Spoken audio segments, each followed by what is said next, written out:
Late last week, Steve and I visited our storage facility to recover some parts for the Panzer II that we're going to do in tandem with the Wespe build. What do you think, Steve?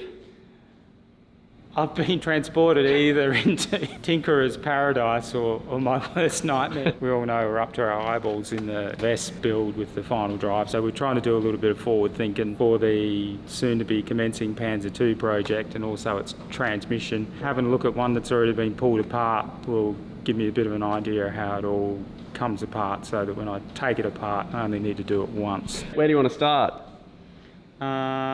Let's start with this pile of burnt, busted, blown up and rusted bits.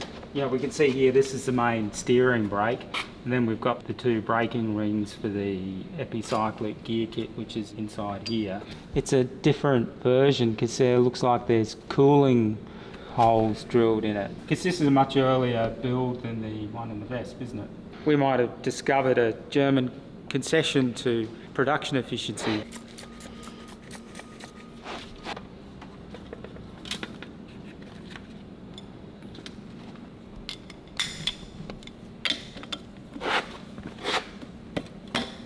That's a good sign. This is always such an exciting It is, yeah, kind of time doing this sort of stuff. because there's no idea when was the last time this was done. This being nice and easy to get off is a very good sign. Do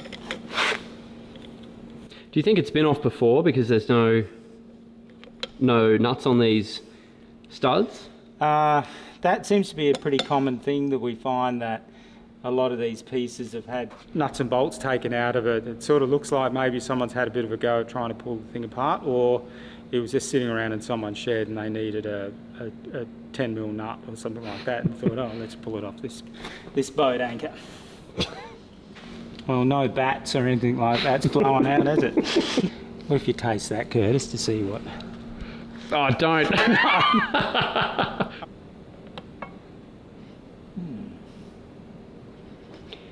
And they're still using copper, because on some of the late war stuff they went to like a soft iron type. You see this gunk that's in here. This could be sort of well, there's obviously some water which is in here, but it's like a sediment that's left behind when the oil evaporates. And I can see that's coated on everything. I'm sure there's going to be a significant amount of rust, but how bad it is we'll fire up the bore scope and have a look. It's coated with a sort of oily residue, which I think is definitely protecting it. What remains to be seen is whether or not there's a low spot where water collected that allows it to. But you know, it's still turning.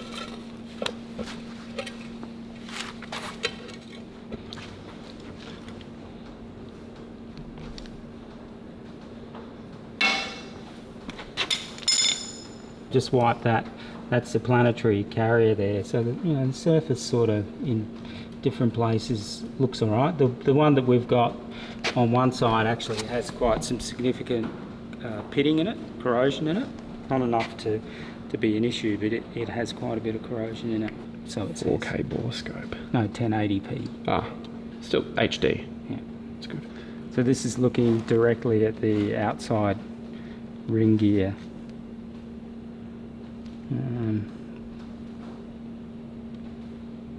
You could have been an ENT.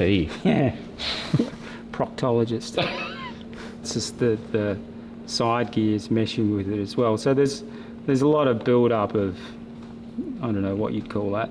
It's like that varnishy stuff. Yeah, it's like the residue left over from the oil, or when the oil sort of reacts with moisture, but it doesn't look dry. No, and from what we've all learned with the various projects and stuff, that it's when there's an absence of that, any sort of oily residue, that you start to get the corrosion taking place. So, you know, and so far I haven't seen any broken pieces and stuff in there. Like, there's no evidence of it all being smashed up. There's another one of the little side gears. Yeah. Pinion. I mean, Again, not we've seen worse. Seen a lot worse. There's the ring gear. You can see dribbles of water on stuff.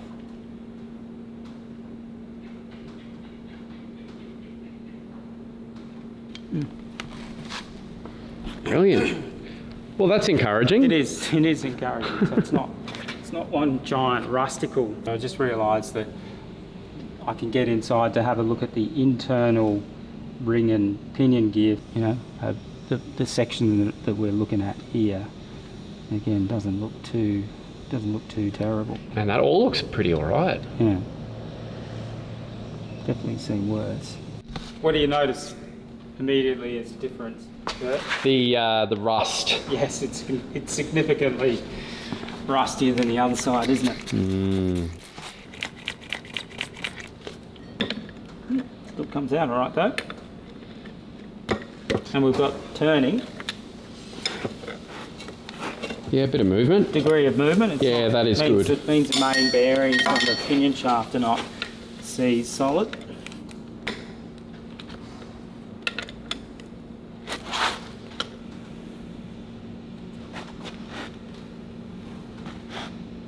Much drier. Yeah, it is, isn't it? Significantly drier. That looks a bit Yeah, it's not looking particularly happy. bit coral-like. It's much drier, so there's probably a higher likelihood that there will be corrosion in some parts. But that being said, I haven't seen any liquid water in here. I mean, you can still see though the tooth contact pattern. Well, what's that? Is that chunks? Is that something broken? Flaky rust, perhaps. And it actually looks like this has been used. It's had some use because you've got a very defined, well-defined gear contact pattern. So it's not as if it was driven out of the factory and blown up or immobilised immediately.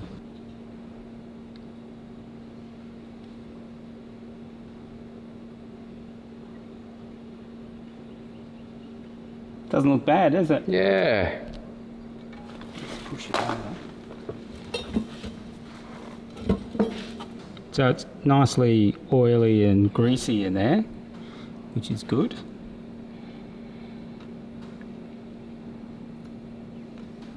Let's stack it back up again in the neat way that we found it. This doesn't look great. I'll bring it back to Daryl and say this is the best one that we've got. Shall we do that? So you've got all the mixture of the like red oxide, yellow, or what's that? Dunkelgelb? Or Dunkelgelb, yeah. Plus also the Panzer grey, isn't it? Yeah, field grey or whatever it is. But also like a greeny sort of colour. So I wonder if it got repainted a few times for different campaigns, perhaps.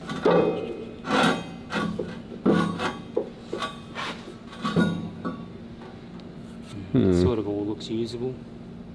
I mean, we'd have to renew the nuts and probably put new studs and things on it, but it sort of all looks usable. Holy! Looks familiar. It does look like somebody has had a go at sort of taking it apart. Although it's I guess it's been fairly well protected from rust and corrosion. Locking all the case bolts. Yeah, Ooh, look at this. Yeah. That doesn't look great. Yeah, it's a bit chewed up. Don't know what that's for though. Maybe it's something to do with the steering system, perhaps. Clutch pads. Original clutch discs. Clutch. That's our friend the shim. That's what that oil filter is supposed to look like inside. That's in remarkably good condition. The top's pretty flogged though. Nice.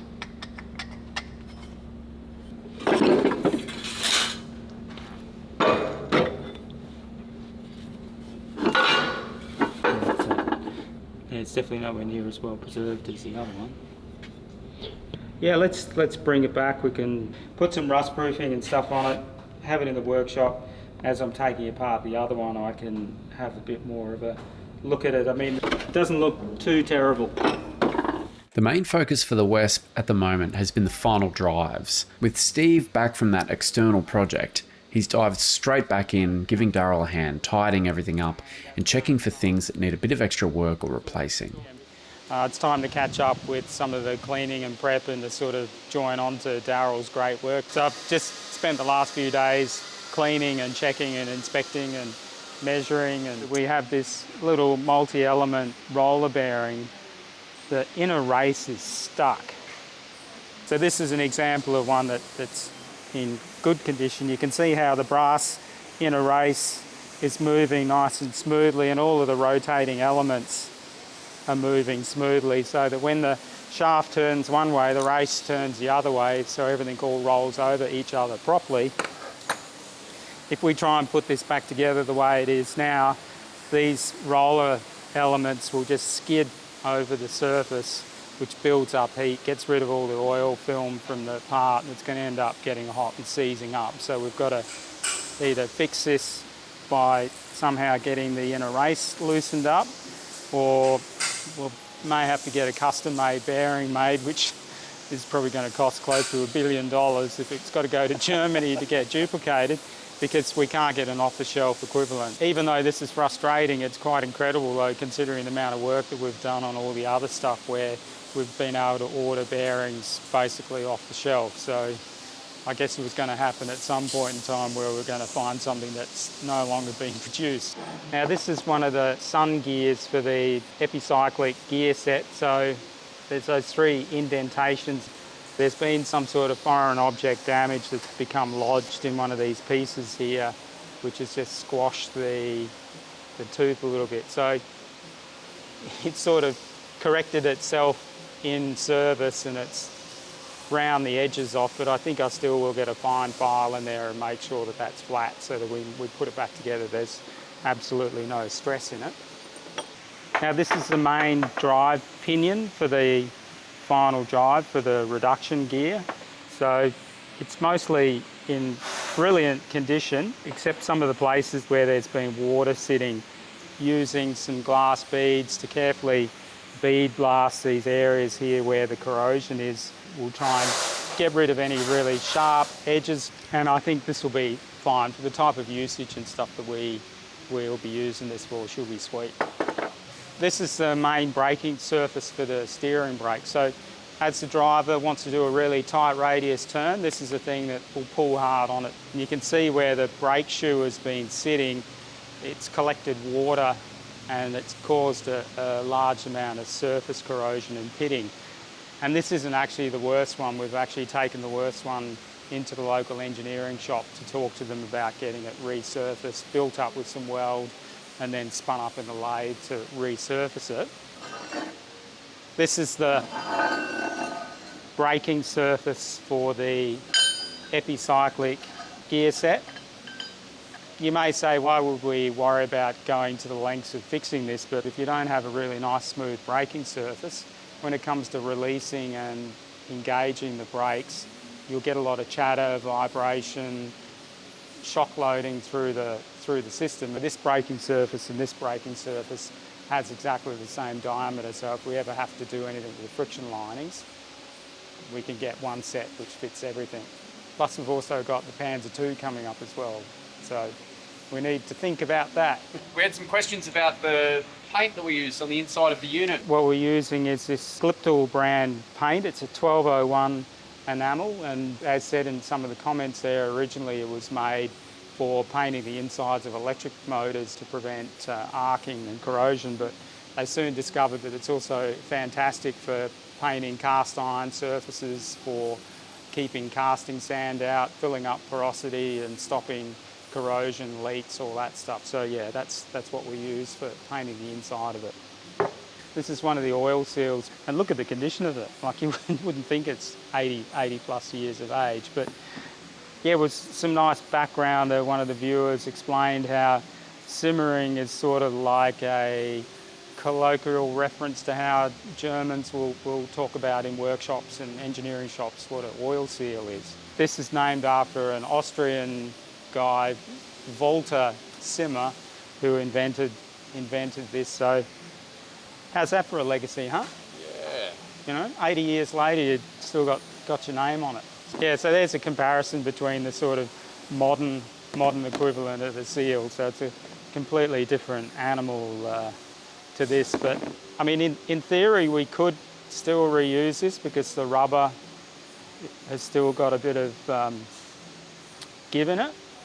But I think we're going to the trouble of fixing it. We might as well put a modern one in and then we forget about it. This is the end piece of the epicyclic gear kit. Built into this, it's got an oiling system. So I haven't quite worked out yet whether it's a pressure feed or it's suction, because this sits inside the epicyclic gear housing pointing down like this. I've discovered when cleaning this up that when they were hand finishing this, that they've gone through a little bit too far, so there's actually a split in here. So if this does work by suction, it's going to be probably not pulling oil out as well as it should. I have to admit that I've probably wasted a fair bit of time just marvelling at the amount of effort that's gone into building this thing. So this is the carrier for the sun gear and the ring gear for the epicyclic system. I started to see some of these splines here have had crosses on them, and I thought maybe that could have been something to do with production tolerance or some issue with the part. If I look at the other side, where the X was, there's noticeable damage on the spline. So I'm thinking that these parts that maybe got rejected first time round and then they got hand finished and then put back in because they finally considered it was okay to use. This is the massive housing that's machined out of a solid piece of steel, and its sole purpose is to put strength into this ring gear here for the final reduction. Cleaning it up, I noticed it's got an X on it, and somebody's put a significant amount of effort into sort of basically saying this is a spot. So I'm thinking that the shaft and this piece has been hand finished so that that's the optimum place to clock it when you put it back in. Something else that's pretty cool that we've discovered too is this is a production serial number of the finished final drive assembly, because it's got R for right and we've got L for left, but both of them have 319 on it. And what's really, really cool is that when you start looking harder on everything, all of the major components will have 319 R or left already stamped on it or using an electro pen. So we can deduct from that every single component in here was put together and assembled as a unit, so it's probably never really been apart and had spares and stuff put in it. Every major assembly has all of these number stamps on here, and I wonder whether that identifies a specific operator or a specific station. In the factory? In the factory. And wow. Literally everything has it. And some of them will have the same operator or the same number stamp. Yeah, it's real interesting, and even something that I would consider to be relatively simple. I mean, there's still a tremendous amount of work to make this particular collar. That's all it is. It's like a collar. Tremendous amount of work to do it, but this has got 1, 2, 3 separate stamps in here, and 3 different numbers? 3 different numbers. So this one's got the Buffenant on it, and some of the components have a star stamped into it. So I don't know what that means, whether it could be from an outside supplier perhaps. And so yeah, me being slightly obsessive, I started to take a bit of a log of all the different names or the stamps, the different numbers, and start to record. So like S10 come up 4 times. So this is just on one side of the final drive. Our friend S27 twice. S37 4, S34 6, and the Wespe stamp as well too. They come up 6 times, and it was all the same number, so I'm only guessing that it's the same person doing that. But Doing the final sign off. yeah, Wow. my idea of the way their production works is that it's 100% small batch production, where you've got a bunch of blokes, limited number of machine tools, and they'll set up their machine tool, they'll do a particular process, they'll pump out a half a dozen pieces, and then they'll reset everything, and then they will pump out another 6 pieces, do another specific process, because there doesn't seem to be enough equipment to be able to have a production line where one person is responsible for 1 or 2 very simple operations that could be done on the same machine. So the amount of time that they must waste having to set up, reset up, and then what do you do as far as spare parts go? I'm sure they didn't have the time to knock out another 100 pieces to use as spares, and you can sort of get an idea of how much effort and time it would suck up to monitor all of this sort of thing. While we're on that topic of the identification stamps, I'm not a superstitious person or anything like that, but it does sort of make me stop and think, because normally you hold something like this and it's an inanimate object in your hand, but when you actually see recurring numbers which are tied back to a person or a team of people stamping stuff on there, it actually gives you pause for thought of who did it, what were the conditions like, what were they thinking at the time, did they ever expect that a bunch of Aussies in far north Queensland would be handling this sort of stuff 80 years later, putting it back together. It's really quite poignant, isn't it? So you're going to ask me, what have I got here, Curtis? I'm going to ask you, Steve, what is this collection of bits Well, and pieces?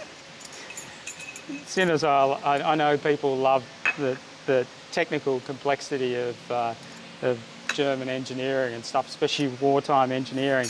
But this unit here, its sole purpose is to provide a leak-proof oil seal between the transmission and the final drive, and there's a metal tube that goes in between here, right? But it's just basically a glorified oil seal. But the way they decided to go ahead and do it is they first start with this beautiful piece of machining here, flat surface at one end, a precisely machined inner, taper on the outside, incredibly fine thread, another flat surface, and then a machine groove to accept a snap ring. You know, I'm not a machinist, but I've got a bit of an idea of how much work goes into producing some of this. So, and each vehicle has got 3 of these in it. This is what I've been playing with for the last day or so. I've been cleaning and inspecting all of the individual little planet gears which go into the epicyclic system, cleaning all the crud out of them, checking them for damage. So how does one of these go together?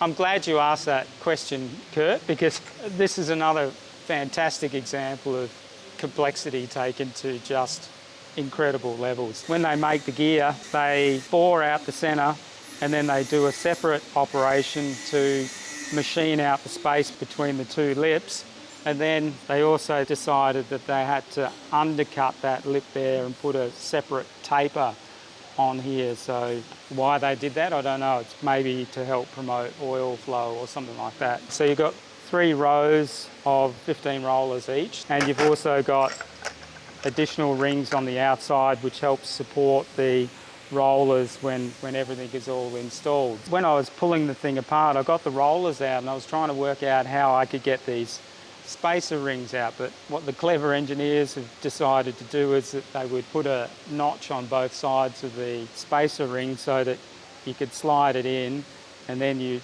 turn it over and it's got a nice precise fit on the inside. So this is what separates the 3 rows of rollers from each other.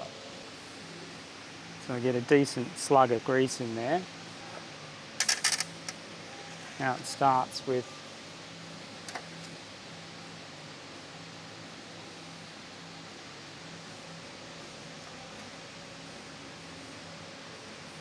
okay, so that's the first lot done. So are both of these rings interchangeable? Yeah, they're identical. So well, that's something, yeah, at least. at least it's a bit of standardisation. I did check that actually. Yeah, you got her. I did You check just don't that. know. You get to this point where you're like, man, I did check how it. far did they go? I They have did different check it. size rollers for the different positions in the cog. I did actually check that as well too. I measured that up too. So, so aligning the flats, you got to then turn it over, and then push it down so that it snugs up against all of the rolling elements. And then I discovered that you can't just go and load in the next lot of rollers, because then it's impossible to get the second spacer ring in. So you've got to stop at this point, install the second spacer ring, but then you've got to, using the grease, stick it up into the opposite side, so you've got enough room to put the next lot of rolling elements in there.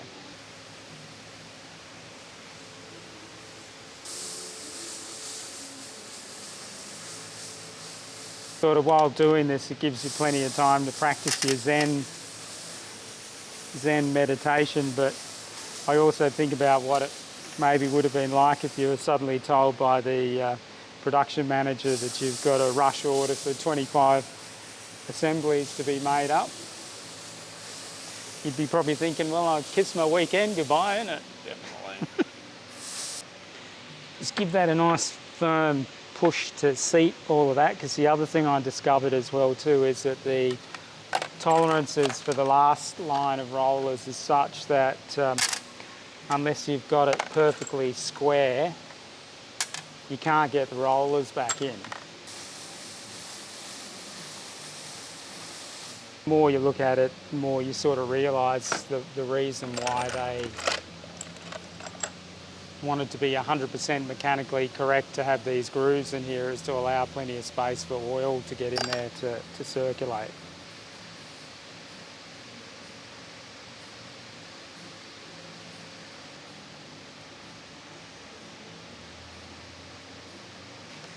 So it's right about now. I wonder, have I got the right number of rollers left, but I think we're okay. These rings, which are centred by the pinion shaft, provides another side surface for the rollers to run on, and that's what centres the assembly. This pinion shaft here is retained in two locations by, again, these exquisitely machined little bolts with locating pins. This is screwed in, goes inside the pinion pin, which holds it from coming out. On one of these, the operator must have had a bit of an issue with lining this up and has sort of driven the locating pin in, which has knocked off some of the hard coating on here. It's not just me that had trouble getting the thing apart, right?